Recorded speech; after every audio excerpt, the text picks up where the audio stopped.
For most Christians, this lesson should only take a few minutes. The vast majority of Christians don't even know who St. Jerome is, let alone the errors he's caused to be perpetuated. Yet it's good for everyone to know the horrible error that, as of April 2026, all major Christian denominations support, believe, teach, so you can have a little understanding as to where they are coming from, so you can more confidently point them to this app. So here's the situation. St. Jerome and the Christian leaders make this super easy because St. Jerome and the Christian leaders agree. The question is, will we agree with them about their conclusion? St. Jerome, about 400 AD, never claimed to be a prophet. St. Jerome, about 400 AD, was a historian.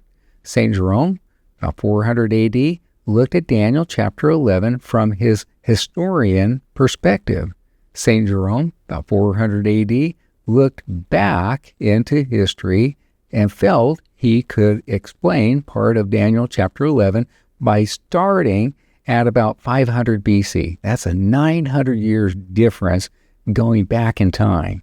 To make his case, St. Jerome knowingly, purposely skipped 8 kings and 131 years just in verses 2 and 3 alone. Yes, he knowingly, purposely skipped 8 kings and 131 years in just those 2 verses alone. And St. Jerome and all the major Christian denominations and an estimated 80 to 90% of the pastors to Pope prophets believe that's a correct interpretation of Daniel chapter 11, verses 2 and 3.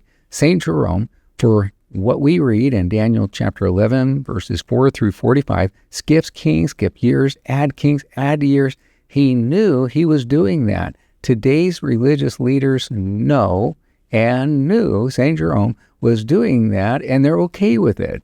Let's read Daniel chapter 11, verses 1 through 3, and see if you see it as was meant to skip 8 kings and 131 years. In verse 1, it's an intro by the Lord or an angel. The rest of the chapter is the Lord or the angel telling what is going to happen in chronological order. This is the greatest chapter in all the Bible for organizing the Bible prophetic events of our day. Daniel chapter 11 is the foundational chapter for organizing the prophetic events of our day. It's that big and that important. And St. Jerome and the vast majority of Christian leaders today have led us astray on this ever so important foundation explanation. Again, are you seeing about 13 kings and 8 kings skipped and 131 years skipped in these verses? Daniel chapter 11, verse 1. Also I, this is the Lord or the angel, also I, in the first year of Darius the Mede, even I stood to confirm and strengthen him. And now I will shew thee the truth. Behold, there shall stand up yet 3 kings in Persia, and the 4th shall be far richer than they all. And by his strength, through his riches, he shall stir up all against the realm of Grecia. And a mighty king shall stand up, that shall rule with great dominion, and do according to his will. Do you see 13 kings in those 2 verses? Do you see skipping 8 kings? I mean, really, is it something that you can look at and say, yeah, what the heck, skip 8 kings or 80 kings or 8,000 kings? It's just perfectly fine to do that. Okay, now, what if you could see for yourself that those verses have been fulfilled in our day without skipping kings or years? What if you could also see a matchup with another chapter and verses?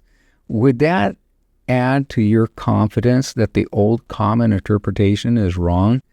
Would it intrigue you to want to see if more prophetic points play out as expected?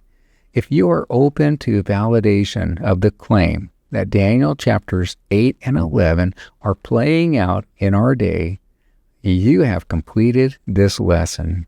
Congratulations. Let's have you go to the next, which is mind-blowing exciting. Let's go.